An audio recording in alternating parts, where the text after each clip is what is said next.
Selamat malam saudara, TVRI kembali dengan siaran berita. Berbagai tindak kekerasan yang terjadi di tanah air akhir-akhir ini mendapat tanggapan serius dari Perserikatan Bangsa-Bangsa. Badan Dunia ini menginginkan agar kekerasan bersenjata itu segera diakhiri. Dari Maluku dilaporkan meski sudah diberlakukan darurat sipil, ternyata pertikaian masih tetap terjadi. Sementara itu, puluhan mahasiswa melakukan unjuk rasa di Istana Merdeka menuntut diberhentikannya Sofyan Wanandi sebagai ketua DPUN sekaligus mencekalnya. Saudara, itulah pokok-pokok berita malam ini. Berita pertama segera disampaikan Vivi Aleda Yahya. Silakan Vivi. Terima kasih Riza. Puluhan mahasiswa yang tergabung dalam Himpunan Mahasiswa Muslim Antar Kampus Hamas Indonesia siang ini mendatangi Istana Merdeka meminta Presiden Abdurrahman Wahid memecat Sofyan Wanandi. Kedatangan anggota Hamas ke Istana Merdeka Jumat siang ini nyaris bentrok dengan puluhan pasukan anti huru-hara sesaat setelah para mahasiswa mencoba masuk ke halaman istana. Namun upaya mereka itu digagalkan pasukan anti huru-hara. Selain meminta Gus Dur memecat Sofyan Wanandi sebagai ketua DPUN, para mahasiswa juga meminta agar ketua DPUN itu ditangkap dan kembali mencekal Sofyan Wanandi. Menurut para mahasiswa, fitnah Sofyan Wanandi terhadap dalang biang kerok kerusuhan telah meresahkan masyarakat serta berdampak pada kian terpuruknya nilai rupiah. Sebab kita ketahui Sofyan Wanandi CS ini, mereka adalah mesin-mesin Orde Baru yang dulu telah merontokkan perekonomian negara kita. Itu yang pertama. Nah, kemudian yang kedua, dia adalah orang yang masih bermasalah. Karena dia pernah dicekal untuk tidak bisa keluar negeri. Di saat aksi demonstrasi anggota Hamas berlangsung, puluhan mahasiswa Universitas Bung Karno mengadakan orasi menuntut agar berbagai jenis penindasan terhadap berbagai kreativitas para mahasiswa segera dihentikan. Menurut para mahasiswa, Universitas Bung Karno yang diharapkan menjadi universitas yang berbasis kerakyatan justru sering memecat mahasiswa yang dianggap kritis. Pipit Irianto dan Dedi Ahyadi melaporkan. Kegiatan antara Pelabuhan Kumai dan Pangkalan Bun, Kalimantan Tengah saat ini sudah pulih kembali menyusul sempat terjadinya kerusuhan antar warga. Bagaimana situasi terakhir di sana? Kita ikuti laporan reporter Abdul Ghafur melalui jaringan telepon. Pertikaian antar warga yang terjadi di Kumai, 10 km dari Pangkalan Bun, kini dapat dihentikan setelah sejak kemarin sore. Aparat keamanan membuat garis pembatas yang dijaga ketat oleh 150 personil. Siapapun yang dicurigai berusaha menyerang pihak lain akan ditindak tegas dengan sebelumnya dilakukan peringatan awal. Garis pembatas antara Desa Candi dan Desa Kumai Hulu dijaga oleh 150 personil aparat gabungan. Akibat pertikaian yang terjadi Rabu malam, kapal motor Binaya yang sedianya merapat di Pelabuhan Kumai kemarin sore dialihkan ke Kota Sampit. Sementara penumpang yang akan menuju ke pelabuhan dihentikan di Kota Pangkalan Bun. Tindakan aparat keamanan ini mampu meredam bentrok antar warga dan kegiatan di sekitar Pelabuhan Kumai dan Pangkalan Bun sejak pagi tadi sudah normal. Sekalipun garis pembatas antar dua desa itu tetap dijaga ketat, akibat bentrok antar warga ini 3 orang meninggal dunia dan 2 orang luka parah. Abdul Ghafur dari Palangkaraya melaporkan. Gubernur Maluku Saleh Latukonsina mengatakan pertikaian bernuansa SARA di daerahnya terus memuncak meski keadaan darurat sipil telah diberlakukan. Oleh karena itu dalam waktu dekat Saleh Latukonsina akan melaporkan semua kejadian tersebut kepada Presiden Abdurrahman Wahid. Ketika menjawab pertanyaan wartawan Jumat siang di Ambon, Gubernur Latukonsina merasa heran meski telah diambil langkah pengamanan. Namun kenyataan di lapangan justru terjadi kerusuhan pasca pemberlakuan darurat sipil. Saya, kata Latukonsina, telah memerintahkan Pangdam 16 Patimura Brigjen TNI Madeyasa agar dapat meredam konflik. Namun kerusuhan yang membumi hanguskan beberapa desa masih terus berlanjut. Gubernur Latukonsina menyesalkan penyerangan ke desa Wuai Kamis dini hari yang membumi hanguskan beberapa desa sehingga para penduduk setempat lari ke hutan-hutan dan daerah pegunungan. Dari Jakarta dilaporkan Menteri Luar Negeri Alwi Shihab mengkonfirmasikan bahwa Indonesia memang membutuhkan bantuan luar negeri bagi penyelesaian Maluku, namun bantuan itu berbentuk material dan bukan personil. Bantuan kemanusiaan itu kan tidak mesti orangnya datang ke sana. Ya seperti umpamanya dari negara-negara Arab ini, bantuan kemanusiaan kan tidak ada orang Arabnya yang pergi ke Aceh. Gubernur Maluku Saleh Latukonsina merasa yakin jika pihak keamanan dapat mengantisipasi sejak dini kerusuhan besar-besaran yang terjadi 4 hari belakangan ini tidak akan terjadi. Perserikatan Bangsa-Bangsa menghimbau pemerintah Indonesia untuk segera mengatasi berbagai tindak kekerasan bersenjata yang terjadi di berbagai daerah akhir-akhir ini.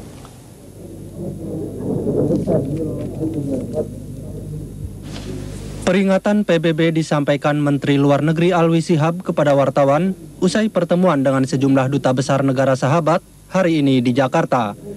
Menurut Alwi Shihab, sejauh ini Perserikatan Bangsa-Bangsa tidak merencanakan untuk mengembargo senjata Indonesia. Betul nggak? Enggak benar itu. Tidak ada. Dia hanya mengimbau supaya jangan digunakan senjata. Tapi embargo?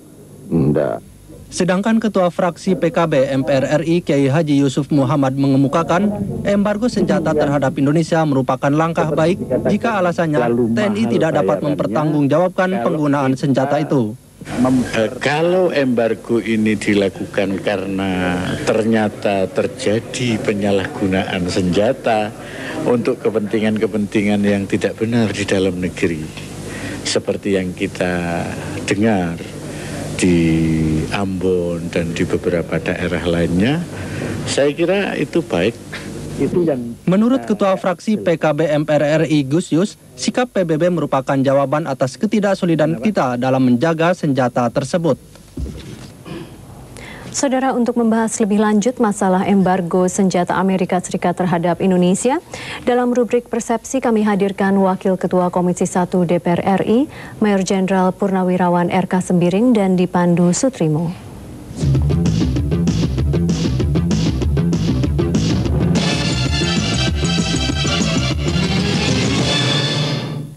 Selamat malam saudara penonton, selamat malam Pak Sembiring. Selamat malam Mas Trim. Pak Sembiring, pemerintah Amerika Serikat sampai saat ini masih bersikukuh untuk melakukan embargo senjata terhadap pemerintah Indonesia. Sementara kita tahu bahwa pemerintah Indonesia saat ini, khususnya TNI dan Polri, membutuhkan berbagai persenjataan untuk mengatasi berbagai kesulitan dalam negeri. Bagaimana pendapat Pak selaku anggota Komisi 1 DPR RI, Pak? Sebenarnya embargo itu secara teknis tidak terlalu banyak pengaruhnya kepada Indonesia karena anggaran pertahanan kita tahun ini dan tahun depan pun relatif sangat kecil. Nah, oleh karena itu lebih diutamakan untuk membeli spare parts bagi pesawat-pesawat angkut Hercules umpamanya. Dan sebenarnya untuk mengatasi kerusuhan dalam negeri itu bisa diatasi dengan produksi dalam negeri sendiri yang bisa dilakukan oleh Pindad. Tapi menyangkut mengenai senjata tadi Pak, mengenai suku cadang Hercules 130 itu ya. Ini kan untuk mobilitas pasukan untuk membantu mengatasi berbagai kerusuhan di berbagai daerah ya. Ini kan kita menjadi tidak efisien kalau memang tidak diperoleh suku cadang dari pesawat-pesawat tersebut Pak. Saya kira pengertian embargo itu tidak termasuk spare part seperti itu. Dan kalaupun barangkali itu tidak bisa diperoleh langsung dari Amerika, di pasaran internasional cukup banyak tersedia. Jadi tidak menjadi masalah sepanjang itu menyangkut pesawat-pesawat angkut seperti Hercules. Dan sepanjang kita juga punya duit ya. Dan kita bisa beli di pasar bebas gitu ya. Ya, bisa dibeli di pasaran bebas. Bapak juga sebagai Wakil Ketua Komisi 1, bagaimana Bapak melihat ya pemerintah, kesiapan pemerintah khususnya juga aparat keamanan, karena Bapak juga termasuk purnawirawan perwira tinggi ya, melihat bagaimana kesigapan pemerintah atau kesiapan aparat keamanan ini untuk mengatasi berbagai kesulitan di berbagai daerah, terutama konflik-konflik horizontal ini Pak. Iya, sekali lagi sebetulnya secara teknis militer tidak ada persoalan. Tetapi yang menjadi masalah sekarang ini kan hambatan-hambatan yang lain yang bersifat psikologis dan juga mungkin kenetralan TNI dan Polri itu yang selama ini dianggap terutama di Ambon itu masih belum sebagaimana yang kita harapkan. Banyak laporan-laporan yang masuk yang mengatakan bahwa aparat itu terlibat dalam konflik ini. Dituduh terlibat ya? Iya, jadi itu yang menjadi masalah sebenarnya. Jadi dilaporkan bahwa masih banyak penembak gelap yang berkeliaran di Ambon dan itu diperkirakan dari anggota-anggota TNI. Nah, sebetulnya hal-hal seperti ini yang perlu diselesaikan lebih dulu secara tuntas. Jadi pasukan-pasukan yang ada di sana itu harus betul-betul yang netral, tidak berpihak kemana-mana, kedua belah pihak yang bertikai. Dan kalau pasukan yang sekarang yang ada di sana itu memang dituduh atau dianggap berpihak, itu harus segera diganti dengan pasukan-pasukan lain. Tetapi dalam konflik yang bernuansa sara ini Pak, pasukan keamanan atau anggota pasukan keamanan yang di sana kalau terlalu lama, bagaimana kalau mereka juga terpengaruh oleh situasi yang terjadi di lapangan Pak? Iya, sebenarnya periode penugasan selama 3 sampai 6 bulan itu tidak terlalu lama. Tidak terlalu lama. Sudah biasa itu untuk anggota TNI. Bentar ya. Ya, 3 sampai 6 bulan. Kalau sudah lebih 6 bulan barangkali memang perlu diganti. Tapi saya kira itu tidak menjadi masalah karena kita cukup bisa mengangkut mereka dengan pesawat angkut Hercules atau kalau tidak dengan kapal. Tapi PBB memang tidak akan, tadi menurut pernyataan Pak Menlu Alwi Shihab, bahwa PBB tidak akan memperlakukan embargo senjata ya. Tetapi bukankah bisa dimungkinkan kalau misalnya PBB mengirim satu bantuan misalnya dalam bentuk mungkin personel misalnya untuk ikut menjelaskan masalah Ambon, Pak? Iya, saya kira secara politis dan psikologis tidak menguntungkan untuk kita. Jadi itu lalu bisa timbul semacam ancaman, semacam anggapan bahwasanya pemerintah kita tidak mempunyai kemampuan untuk menyelesaikan persoalan dalam negeri, dan itu tentu sangat tidak baik bagi pemerintahan yang sekarang. Begitu. Dan sekali lagi kuat teknis dan kemampuan pasukan sebetulnya tidak ada masalah. Lebih-lebih pasukan kita kan sebenarnya dalam beberapa penugasan di luar negeri pun cukup mendapat nama yang baik. Jadi kan ironis kalau sekarang persoalan dalam negeri malah kita tidak bisa menyelesaikan. Kembali kepada masalah Ambon, Pak. Tadi kita dengar berita bahwa Gubernur Maluku Bapak Latukon Sina juga mengatakan bahwa memang darurat sipil sudah diberlakukan, tapi toh di lapangan masih terjadi konflik-konflik. Bagaimana Bapak sebagai anggota Komisi 1, Wakil Ketua Komisi 1 DPR RI yang antara lain membidangi masalah, akan melihat persoalan ini, Pak?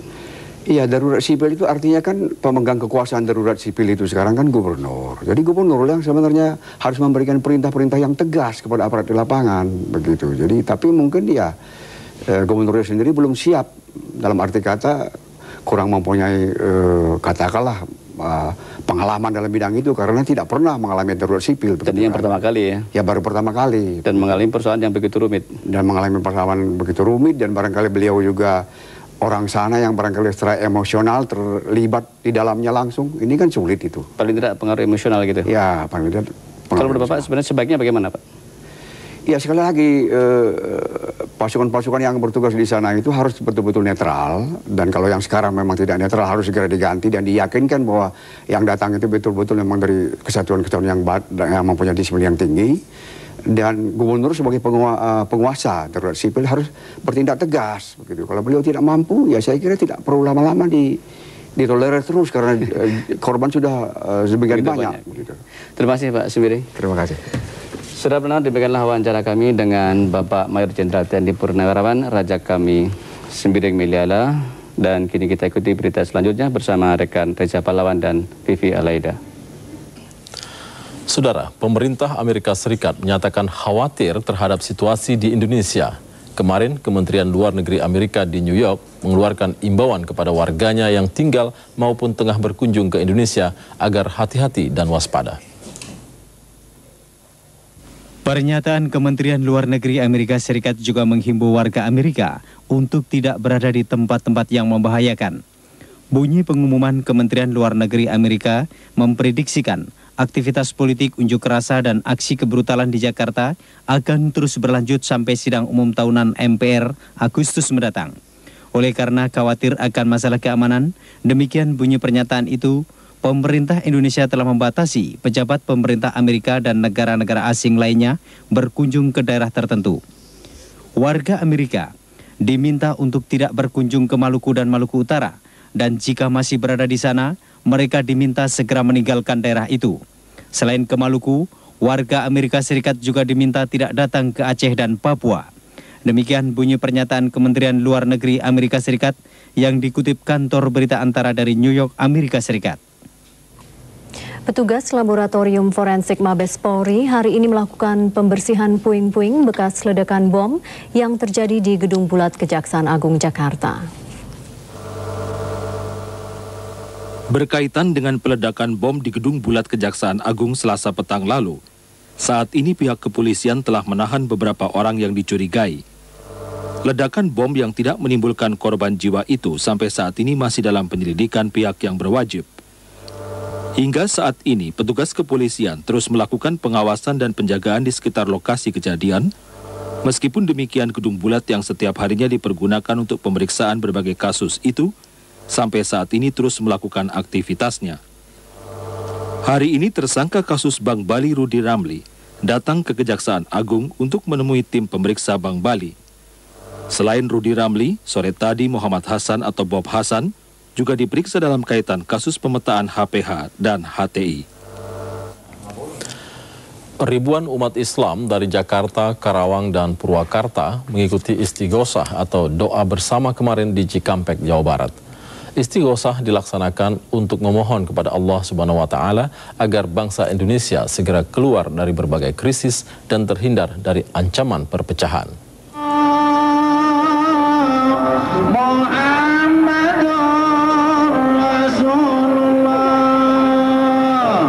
Lantunan sholawat Nabi dan doa yang dilafadzkan sekitar 10.000 umat Islam ini merupakan perwujudan taubatan nasuha atau memohon pengampunan pada Allah Subhanahu wa Ta'ala. Kegiatan ini juga merupakan refleksi keprihatinan masyarakat atas berbagai krisis yang dihadapi bangsa Indonesia. Sejumlah ulama dan habaib menghimbau agar umat Islam tetap menjaga kerukunan, baik antar umat beragama maupun antar umat seagama, demi utuhnya negara kesatuan Republik Indonesia. Yang sebenarnya kita harus terpanggil untuk bertobat, beristighosah, supaya kita mendapat pengampunan dan rahmat kesejahteraan dari Allah Subhanahu wa Ta'ala. Istighosah atau doa bersama yang dilaksanakan dalam rangka memperingati Maulid Nabi Muhammad SAW dan hari ulang tahun Polri terselenggara atas kerjasama Markas Besar Polri, sejumlah majelis taklim dan pesantren di Jakarta dan Karawang, serta PT Timor Putra Nasional. Tim terpadu yang dipimpin Menko Kesra dan Taskin dengan melibatkan pihak UNDP akan berangkat ke Aceh untuk menyerahkan berbagai macam program kemanusiaan dalam mengisi jeda kemanusiaan. Untuk menyusun kegiatan yang akan segera dilaksanakan, pemerintah telah memobilisasi sumber daya nasional melalui APBN yang melibatkan dana yang bersumber dari DIP untuk daerah Aceh, anggaran belanja tambahan, serta hasil revisi anggaran dari masing-masing departemen. Menurut Menko Kesra dan Taskin Basri Hasanuddin, usai memimpin rapat pelaksanaan jeda kemanusiaan sore tadi di Jakarta, dari alokasi dana yang bersumber dari APBN tentu tidak akan memadai, sehingga perlu bantuan dan simpati masyarakat internasional. Kita sepakat bahwa UNDP, United Nations Development Program itu, yang kepala representatifnya Pak Raffi Rajan ini, untuk mengorganisir semua bantuan internasional yang diperuntukkan untuk Aceh.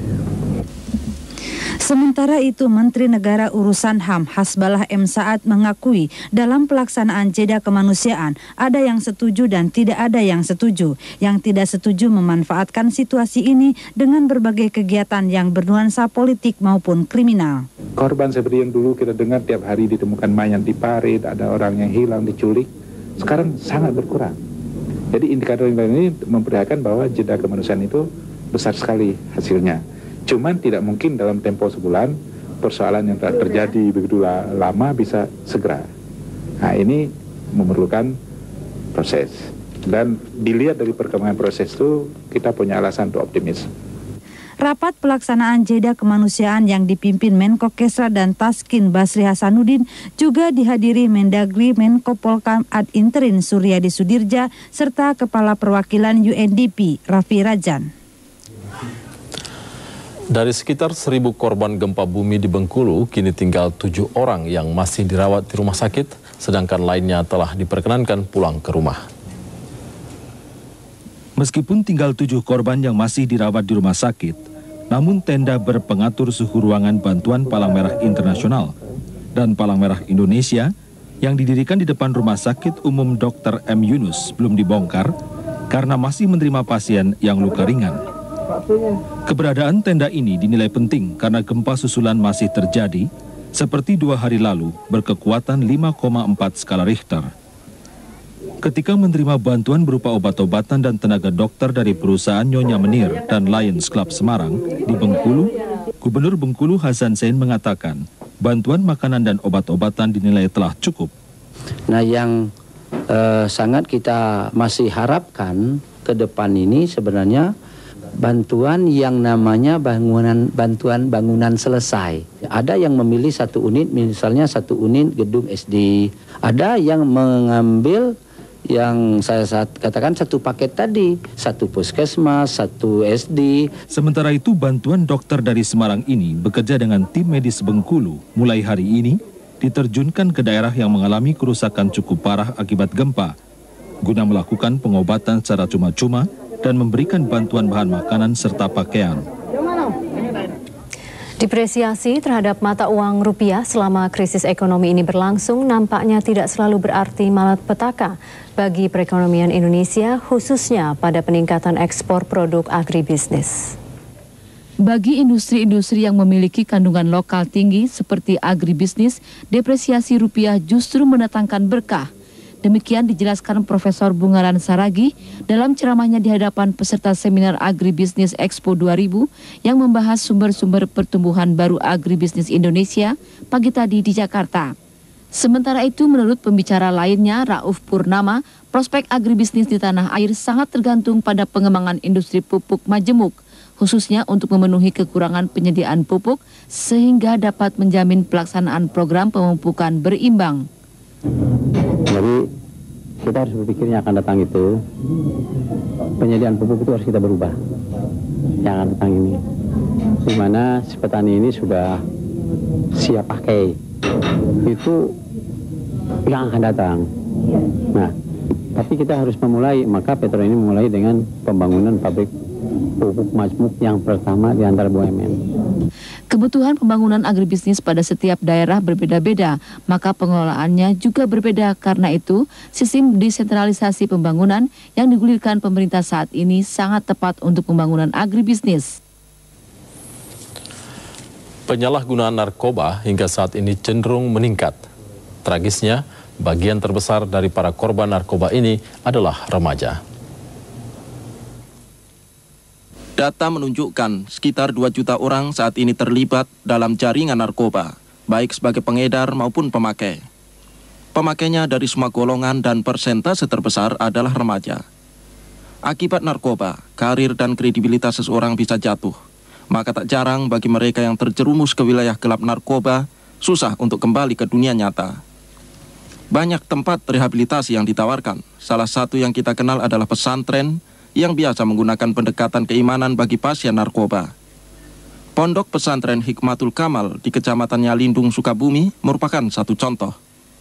Haji Asep Sirajuddin Mahmud, pimpinan pondok pesantren ini menyebutkan, ada satu hal yang sering tak tersentuh dalam menangani para korban narkoba, yakni bagaimana menghilangkan sugesti yang tertanam di diri si korban. Jadi untuk menghilangkan sugestinya, saya cabuti atau saya keluarkan jin tersebut. Ya alhamdulillah, seperti Bapak lihat sendiri, alhamdulillah ketika jinnya itu keluar yang membuat sugesti, alhamdulillah si pasien itu tidak tersugesti lagi. Bagi pasien sendiri, keinginan yang kuat untuk sembuh dari penyakit ketergantungan obat-obatan ini menjadi modal utama. Di sini dibanding tempat rehab yang lain, di sini berdasarkan keikhlasan kita. Dan di sini tergantung niat kita masing-masing. Dia mau benar, dia duluan benar. Kalau dia masih mau main-main, ya mungkin agak lama juga di sini gitu. Buat yang lain ya, yang masih melakukan hal-hal maksiat gitu, nggak ada yang bisa nolong selain diri sendiri. Penanganan yang manusiawi dan pendekatan keimanan ini sering terbukti manjur dalam mengobati para korban narkoba.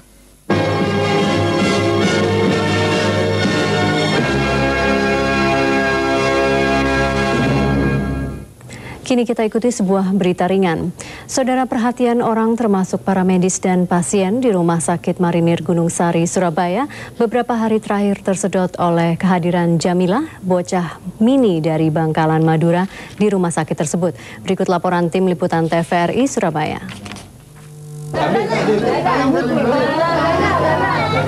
Bocah mini 11 tahun dengan berat badan hanya 6 kg ini, kehadirannya di rumah sakit bukan sebagai pasien, tapi sedang menunggu ibunya yang menjalani perawatan. Kehadiran Jamilah ini tentu saja menjadi pusat perhatian staf perawat ataupun orang lain di sekitar rumah sakit yang kagum, sekaligus terharu melihat gerak-geriknya yang hanya memiliki ukuran tinggi badan 72 cm.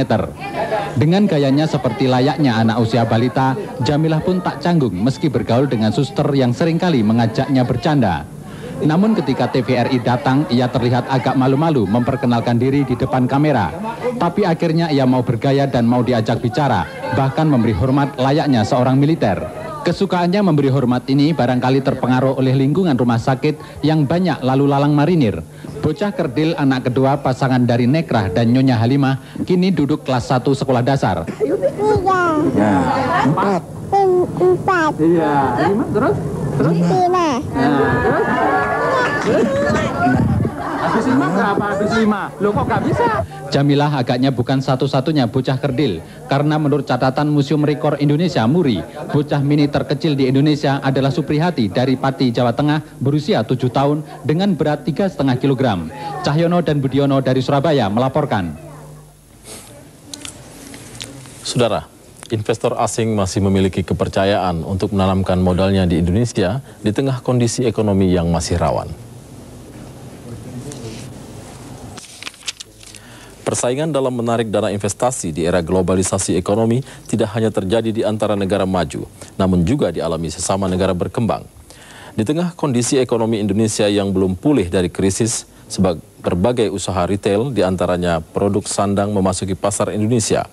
Momentum ini dapat dimanfaatkan sebagai peluang dalam mempercepat pemulihan ekonomi melalui peningkatan kegiatan investasi. Kepada pers di Jakarta, Duta Besar Kerajaan Inggris untuk Indonesia, Sir Robin Christopher, mengatakan Inggris yang merupakan penanam modal terbesar kedua di Indonesia setelah Jepang merasa optimis terhadap kondisi ekonomi Indonesia yang akan semakin membaik.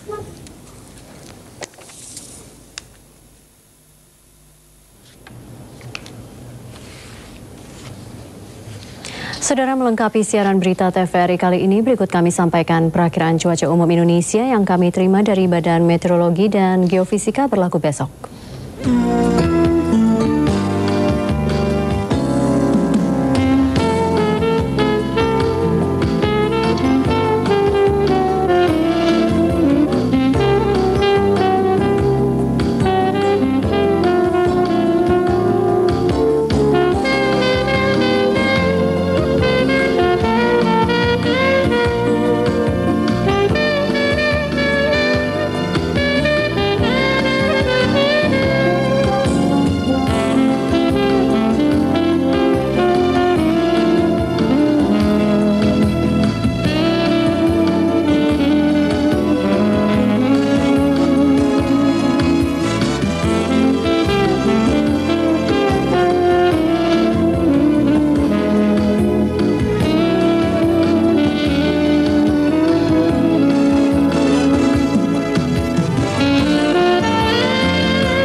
Siaran berita, kami akan menjumpai Anda kembali dengan berbagai informasi aktual lainnya melalui siaran berita Metropolitan pukul 20 waktu Indonesia Barat dan juga siaran berita pukul 21 waktu Indonesia Barat.